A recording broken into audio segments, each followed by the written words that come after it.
नमस्कार मित्रांनो, मी बालाजी सोसे।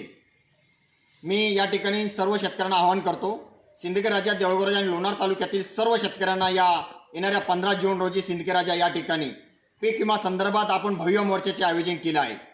या मोर्चामध्ये ज्या शेतकऱ्यांनी 2025 खरीपचा पीक विमा भरला आहे अशा शेतकऱ्यांनी पीक विम्याची पावती घेऊन सिंदखेड राजा पंचायत समिती सभागृह या ठिकाणी उपस्थित राहायचं आहे। आपण प्रत्येक शेतकऱ्याला एक निवेदन देणार आहे। ते निवेदन आणि पीक विम्याची पावती स्वतंत्र शेतकऱ्यांनी भरायची आणि उपविभागीय कार्यालय त्या मोर्चामध्ये जाऊन उपविभागीय कार्यालय त्या ठिकाणी आपण ते निवेदन द्यायचं आहे। आपल्या संपूर्ण या शेतकऱ्याच्या व्यथा महाराष्ट्र राज्याच्या मुख्यमंत्री साहेबांना आपण पाठवणार आहे।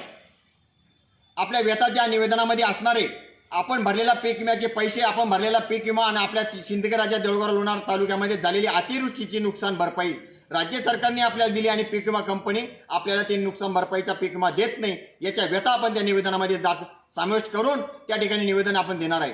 पण एक आणि दोन शेतकऱ्यांनी होणार नाही मित्रांनो, प्रत्येक शेतकऱ्यांनी संघर्ष करण्यासाठी त्या ठिकाणी शेतकऱ्यांनी उपस्थित राहिलं पाहिजेत।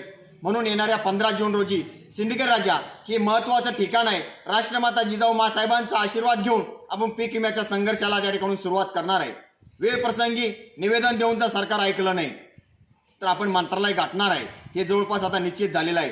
म्हणून सर्व शेतकऱ्याचा त्या ठिकाणी आशीर्वाद असावा आणि जास्तीत जास्त संख्येने शेतकऱ्यांनी त्या ठिकाणी सहभाग असावा आणि या येणाऱ्या 15 जूनला सिंदखेड राजा या ठिकाणी सर्व शेतकऱ्यांनी उपस्थित राहा, एवढंच या ठिकाणी सांगतो। थांबतो। जय जवान जय किसान।